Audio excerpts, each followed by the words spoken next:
Coming up today on Locked On at Texas Tech, the feline assault continues as you get another crack at a Cougar, this time back in the LBK from the USA. We're into it next on Locked On Texas Tech.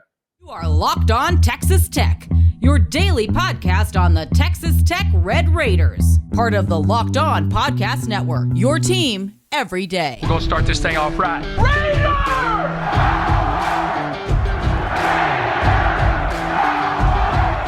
Everything runs through Lubbock. Great to be with you again on Locked On Texas Tech on the Locked On Podcast Network, where it's your team every day, always free and available on YouTube or anywhere you get podcasts. And today's episode brought to you by Gametime. Download the Gametime app, create an account, and use our code LOCKEDONCollege for $20 off your first purchase. With the only Chris Level, I'm Casey Cowan. Chris, great to be back with you once again, my man, heading into another big weekend for Grant McCasland and the Red Raiders. We'll get to some of the fisticuffs going on elsewhere in the Big 12 Conference before we're out of here. We've got a question from the viewing audience we want to get to as well concerning Pop Isaacs, Joe Toussaint, Kerwin Walton, and putting it up.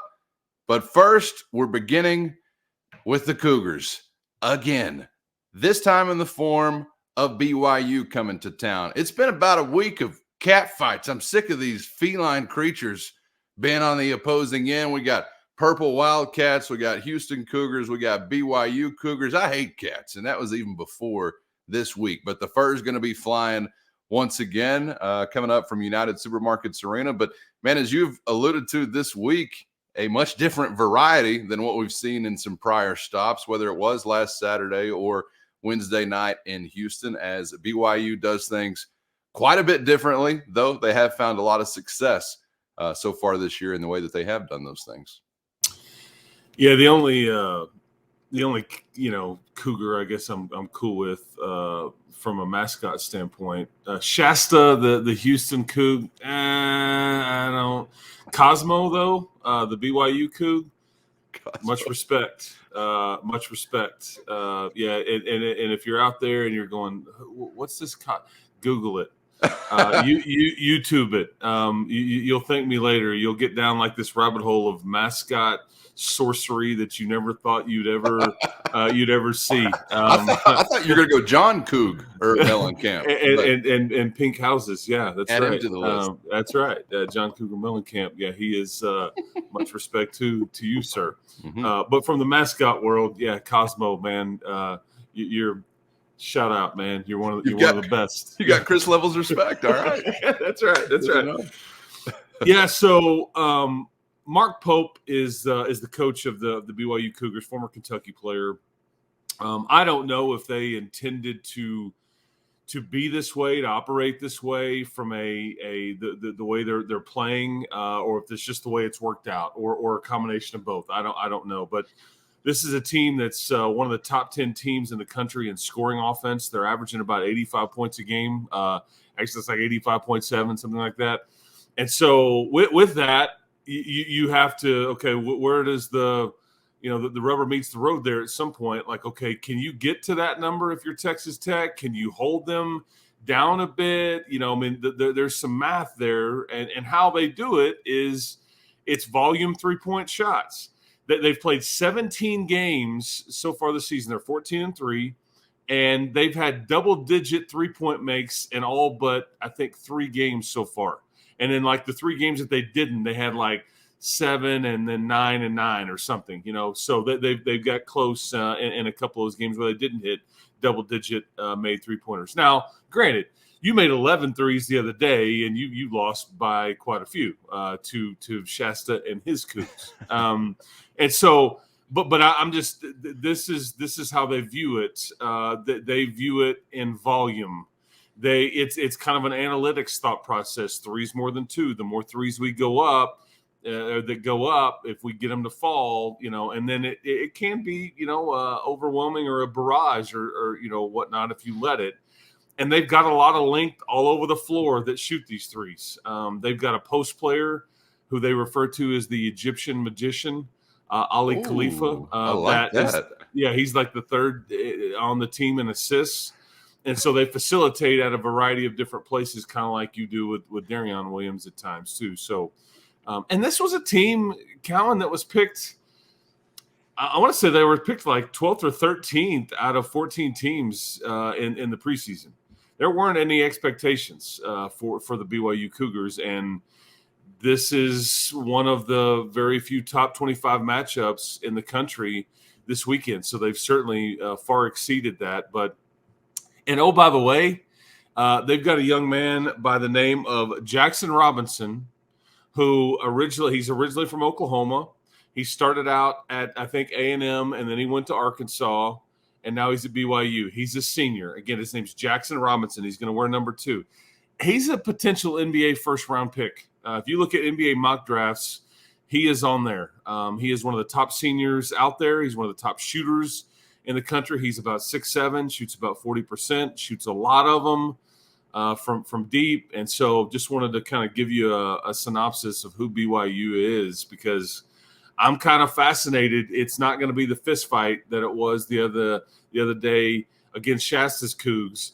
Cosmo's Cougs, they shoot it from deep, man. I mean, they are in range across half court, and all of them, the light is green. Okay, so there you go. There's musical thoughts going through my head with John Coug and Shasta, Merle Haggard, Lake Shasta. It's like 6 degrees of separation. But before we get to what the Red Raiders are going to want to do offensively, and a question from a viewer about how it's been going up to now, I'm curious what your thought is on maybe either what Grant McCaslin is saying or what just any coach in general would say when it comes to defending the 3-ball. How do you go about this? I know there's like a hand in the face would be nice. I don't know if you do like the high school girls basketball thing where you go, shot, or whatever. Again, more musical thoughts. Shout out to little John. But what do you think is either Tech's approach, or what's some general wisdom on trying to defend a team that really makes hay from beyond the arc? I think when you're defending a team like Houston, when you look at all their players individually, basically it's like you're telling your guys, hey, and it's like, you repeat it. You're like, box this dude out. Like all of them better keep them off the glass, or you're going to get crushed. With this one, I think most of these players, it's a make them put it on the floor thought process. Like let push your defense out a bit and guard the perimeter maybe a bit more than you would want. They run great actions, though. That's the thing, is that they really do. They are well coached. They have kind of a system. It's kind of, I don't want to say it's like Golden State Warriors-esque, but kind of. I mean, and they're comfortable with pulling the trigger from deep, like to the point where you're like, Coach, do you want me to guard him like way out here? To where you're like, yeah, no, that, I mean, it's, and those are, and their offense, or with what they'll do on some possessions, that's what they deem a good shot, because it's about volume, and long shots equal long rebounds. And so, they're used to rebound, and there's a lot of length on the, because their guards are, 6'4", 6'5", and then they've got some bigs out there that'll shoot it too, 6'10", 6'11", and all that. So this is going to be another long team, which is why, a lot of our conversation in the summer kind of are leading up to your team was just, man, you need more size. You just not, without Devin Cambridge and his length, it's a bit more compounded against teams like this. But yeah, you make them put it on the floor, and I think you've got to rotate, and I think you're okay with giving up a 2 as opposed to a clean 3-point, shot attempt. But again, at times easier said than done. And it's up to, because like on this kind of scouting report, whenever you set, if they run any kind of ball screen at the top of the key or wherever it is, that is the game within the game on, like, well, certain guys you're going to go under that screen because they're wanting to get downhill. With most of these guys, guess what? You're going to want to go over the ball screen, and you gotta fight to get over it. And with some of these guys, if they've got quick releases and things like that, that is just the second that they need. I mean, Pop Isaac's the perfect example. He doesn't need much time to get a shot off. So go over on ball screens on most of these guys, and I think you attempt to make them put it on the floor, make them dribble it, make them get inside the arc a bit, and then make them take tough twos. Glad you mentioned Pop Isaacs. Perfect segue as we get to what the Red Raiders want to do on the offensive end of the floor, and also some shot selection via a question from the viewing audience. Let's turn it over to the YouTube comment section, which can be awfully dangerous. That's a risky venture every once in a while, Chris, but this question has been curated specifically for this show. Here it is. First, today's episode brought to you by FanDuel. And football is close to wrapping up, but there's still time to get in on the action with America's #1 sports book and the official sports book of Locked On. And right now, new customers get $150 in bonus bets guaranteed when you place only a $5 bet. That's $150 in bonus bets, win or lose. So many ways to spice up the action with FanDuel's safe, secure, and easy-to-use app. Are you really even parlaying if you're not visiting FanDuel's Parlay Hub? I doubt it. So get to FanDuel.com/lockedon today. And if you're a new customer, take advantage of $150 in bonus bets guaranteed when you place only a $5 bet with FanDuel at FanDuel.com/lockedon, official partner of the NFL. This comes via our good buddy, Chris Realty Connect Group. Comes from a great family, the Connect Group family. Connect Gang. Shout out to Dove C. He asks, why does Pop shoot so much when he has the lowest field goal percentage on the team? They should set up more plays for Walton and Toussaint, who are better shooters. Now, if you haven't noticed, Pop has taken 79 more shots than the next closest guy on the team, which is Joe Toussaint. Kerwin Walton well down that list as he kind of played sparingly beginning and then sort of trended more so to more minutes and obviously more shots. Just came off of his best shooting day. I think is a Red Raider, certainly this season. But what do you make of the question in general? Is there truth to it at all? And is there any sense to it? Because I know that, as you view the shooting percentage or things just purely statistically, that can also be a risky venture, maybe a little bit misleading. But what do you make of the question? Yeah, and I understand the line of thinking, and I think it's a fair question to ask and a criticism even. However, I guess I would say that I would offer it up this way. With the way that your team is built, there are some possessions against some teams to where if he doesn't get into the lane or if he doesn't, heave it up and shoot it, you were going to get nothing on that possession. And I think that's, and I think like prime example from the other night, Pop shot it more than Joe. Okay. And because Joe he's 6 foot, and when he gets into the lane and it gets too far in the lane, he's got to kick it out. I mean, he's swallowed up in there with a lot of, opposition around him. And I think that's one of the concerns you have with a guy like Joe at times is that, and I think Grant talked about it after the game. Sometimes we get too deep into the paint without a plan, and it's. But I think part of Pop's game too is like keeping a team on their heels, and I do think he's a volume shooter. I think that what you are seeing being asked right here is, okay, why is he? It seems inefficient. Well, okay, I get it. The numbers are the numbers. I get it. But at times, some of those go in. They do. And at times, like the other night, for example, it's like he pulls the trigger at time from deep, like early in the shot clock, and you're like, oh, please go in. And you look at you look at Grant and be like, oh, is he going to be pissed? And sometimes they go in though, and sometimes like he saves your bacon. So but I just think he's one of the few guys that can kind of create his own shot. And at times you need to, when you're going against because some of this, man, this is high level competition. And I can't emphasize enough the length and athleticism you're going against. It's just, we could talk about 6'5", 6'6", 6'7" a lot here. But until you get out there and you feel it in your face and you feel like it's like there's nowhere to go with the ball. So when you do get a clean look, you better shoot it because you may not get a better look on that possession. The shot clock is a real thing. And that's kind of what happened the other night. You kept, because a lot of coaches' mentality is let's pass up a good shot and see if we can't get a great one. Okay. Well, you keep being unselfish and kind of giving it up a little bit. And then guess what?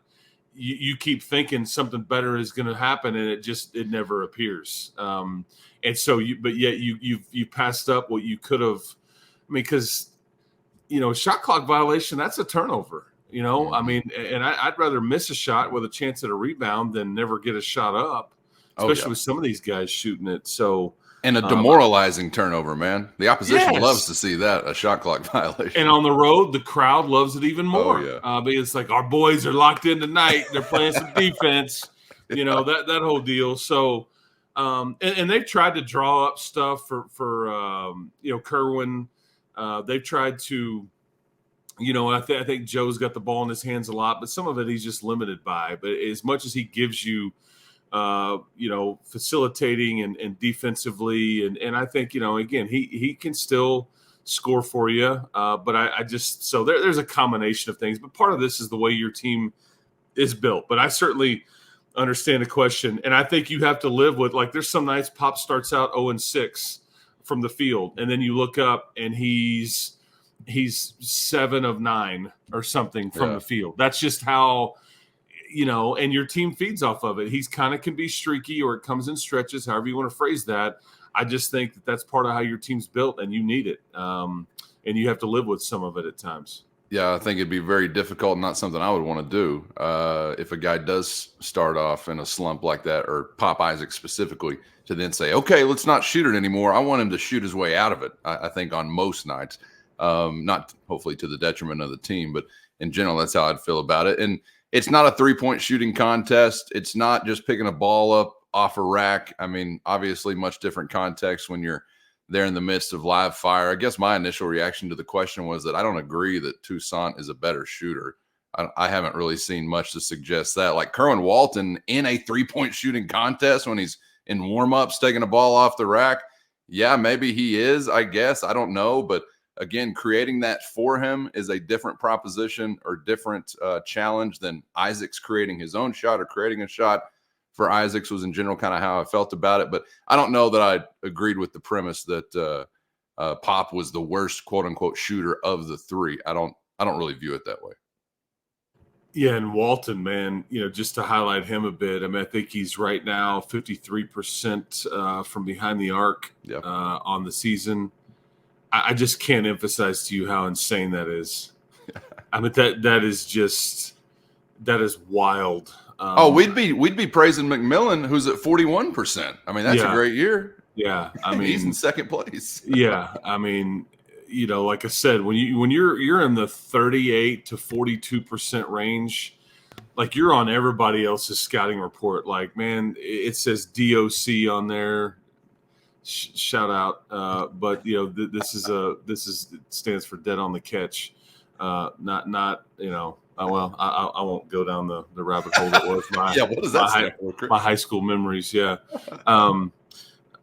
the hip hop, but and he's at 53%, and so and yet the other night, I'm sure that's probably what Kelvin Sampson, like one of the few issues he could add with his team is like, we locked everybody else up. Why'd y'all let Walton loose, man? 24, he's just running all over the place, burying threes. I mean, guys, he made 6. They're probably running or he took meals away from him down there in Houston to punish him or something. I'm kidding. It's a joke. Got to find something when you win by 23. Yeah, that's right. It's some motivation. Yeah. So, but Kerwin, and I've always gotten nervous when I see these dips or like this game where like when you went to Austin and he doesn't score at all. I'm like, like you don't want to regress to the mean, or you don't want, is this more what we saw last year? But he really has, he's kind of been a consistent factor, which I'm here for it. And he's somebody that can come back next year. And I, it's somebody that I was like, okay, is this a good thing that he's going to come back this year? Well, yeah, it has been. And I hope that he comes back next year as well. But he's efficient. That's really why this question was asked. I think maybe the who's asking the question maybe views Pop as somewhat inefficient, Walton as efficient, And so why do we not? But I just think it's sometimes, man, Pop is good enough to get a shot off. And like, just to be frank, Kerwin's not. Yeah. He needs to catch and shoot. He's not good enough or quick enough or doesn't have the skills to create his own. Right, wrong, or indifferent. That's just what I see. And I think Pop is one of the few guys that with his release and his range and ability to handle it, I think he can. He can get a shot off, get to the rim, do some different things. And I'm willing to live with some of the misses. Sorry, that's just part of it. The way this particular team is built, you have to have it at times. All right, appreciate the question, and looking forward to Red Raiders and Cougars from United Supermarkets Arena. Hopefully a wild and woolly environment back at the USA. As for elsewhere in the Big 12 Conference,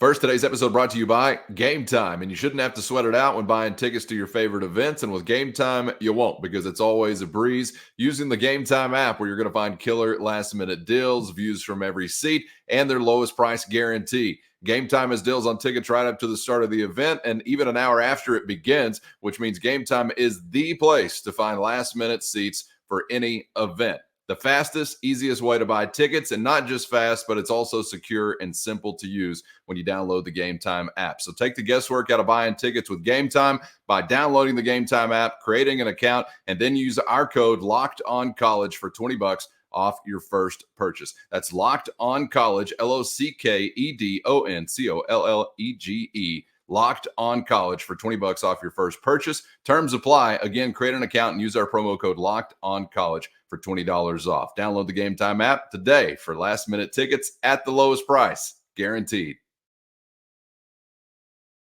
Fight Card says there's going to be 7 brawls coming up this weekend that we've got to enjoy, Chris, beginning with the 9th-ranked Baylor Bears on the road from Austin to take on the Longhorns. You got number 15 Oklahoma visiting Cincinnati. Central Florida will be in Houston to take on those Cougars we got on Wednesday. Top 25 matchup in Fort Worth is this number 24 Iowa State, number 19 Texas Christian. You've got number 3 Kansas and Morgantown to take on the Mountaineers. BYU, Texas Tech, the other top 25 matchup in the league, obviously here in Lubbock. And then the nightcap is Oklahoma State and K-State from Manhattan. I guess beginning in Austin, where they were very upset that Central Florida didn't go Kevin Bacon and say, "Thank you, sir. May I have another?" A lesson in decorum in class possibly in store once again for the Baylor Bears, win or lose. So that's always a fun adventure, and that's what it's all about, right? I don't know. 11 o'clock tip-off. How you seeing this one as the Bears are visiting the Hindenburg essentially right now as it is flaming in Austin for Rodney Terry's bunch?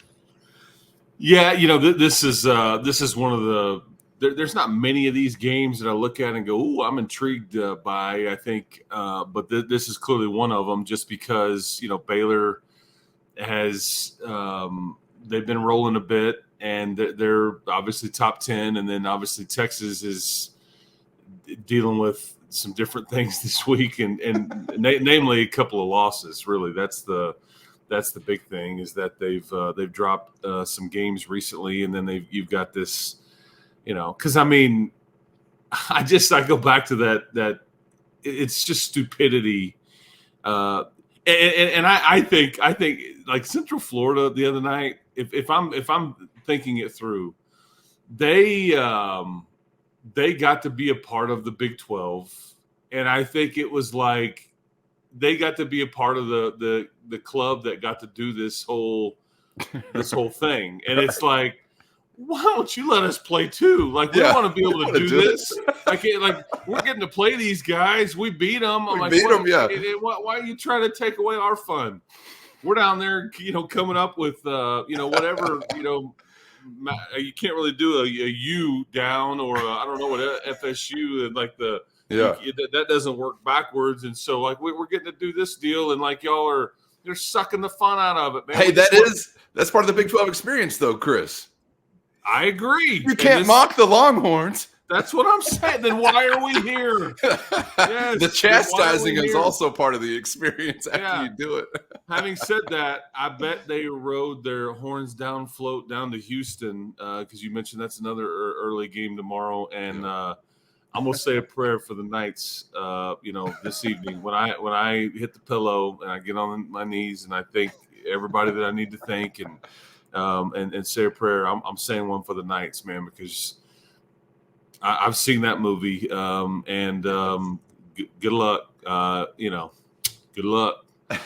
You're gonna need it. You're gonna need it. And I hope one of your kids isn't wearing 24 on his jersey with the last name Walton on it, or he gets no 3-point looks. I bet. If you've got that suiting up for Central Florida, but yeah, I would expect. I'm gonna bet Baylor wins a close one here. Texas. It's easy to dunk on Texas right now, not literally, or maybe really. I did mean that literally. I don't know. But they were an Elite 8 team last year. Rodney Terry didn't forget how to coach. I just don't know if they're quite as talented as they were last year. I don't think they replaced some of their pieces with what would have been an upgrade or status quo, and I think they're not quite as good from a talent standpoint. They will be heard from. Now. I think they need to kind of try to get it back on the tracks fairly quickly, or it could go really, really south. That's a basketball program that everybody will quit paying attention to down there. But they've got enough talent to where they can make things rough on some teams. But I just think Baylor's a bit better. And Kevin, I don't know how many of these games you want to look at, but like, back-to-back Saturdays, you are in one of the very few games that I think a lot of people are very curious on the result, because it's a ranked matchup and it's two teams that are, I bet this point spread is fairly close. But the other one that is like that is at 1:00 tomorrow, and that's Iowa State at TCU. TCU be one of your next opponents coming up, but I still think people are trying to figure out Iowa State. Iowa State just went to Provo and got popped, by these same BYU Cougars by about 14, 15 points this past week. And I think TCU's been rolling, but that's a big opportunity for Iowa State to go out and get a very impressive road win, and they can get it. West Virginia will get hammered. Kansas State will, I think hold serve against Oklahoma State. And then, like I said, I'll say a prayer for the Knights. Oklahoma and Cincy, that's another intriguing one. That is your next opponent. Oklahoma is who you'll play a week from tomorrow. And, Cincinnati coming off of a big home win. I don't think Cincinnati's like great, but they're competitive. And they've got a young coach that is doing a really good job with them. Yeah, the transitive properties aspect of this weekend is what's really interesting to me. Baylor they were rolling, comes off a loss against K-State. Can K-State sustain a little bit of momentum there at home against Oklahoma State like they should?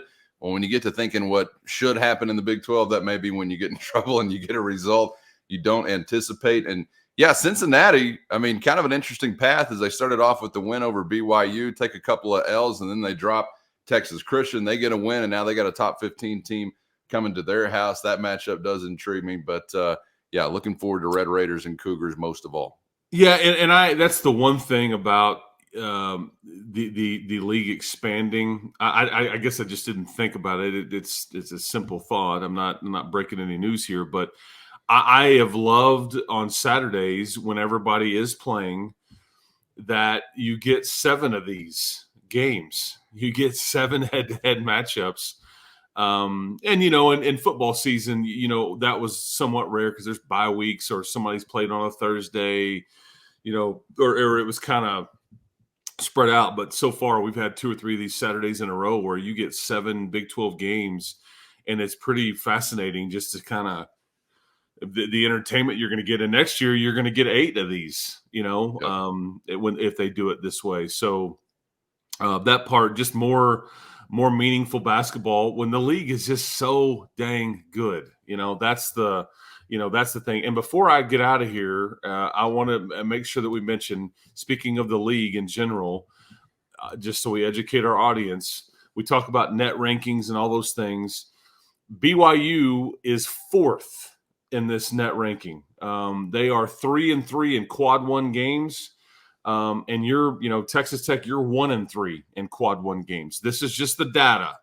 And I think, BYU, as far as their quad 1 games, they beat Final Four participant San Diego State earlier in the season. They've lost to Utah, Cincinnati, and Baylor, but then they have wins over Central Florida and Iowa State, which are quad one wins. So as far as, but like you've got, let's see, 12 of your 14 teams are 70 or better in the net, and there's 330-ish of these teams. Oklahoma State and West Virginia are 140 or below, but everybody else, man, is it factors in favorably, whereas like every game you play is a quad one, quad two game, home or away, pretty much. So I want to make sure I mention that as well, because this would be a meaningful win if you can get it. It would stay in the quad one category for you for a good long while, unless the wheels just fell off for BYU, and I don't expect that. All this quad talk, also just a great reminder to stretch properly before you attack the day. You're not a spring chicken anymore. Yes, I am talking to you, the person that thinks I'm talking to them. All right, appreciate you for being out there. Of course, as always, hope you enjoy the weekend, enjoy the game, hopefully an enjoyable result for us to chew on the other side, which we will do. So make sure you're subscribed on YouTube or podcasts so you never miss an episode. Chris, appreciate the time, man, and we'll do it again after the ball game. Enjoyed it, man. Appreciate the time. Google Cosmo. You'll thank me later. And we'll talk to you after the game. Have a good Friday, Saturday-ish. Hope to see everybody at the arena. There you go. For Chris Level, I'm Casey Cowan. Again, thanks for joining us. We hope to see you back here for the next round on Locked On Texas Tech.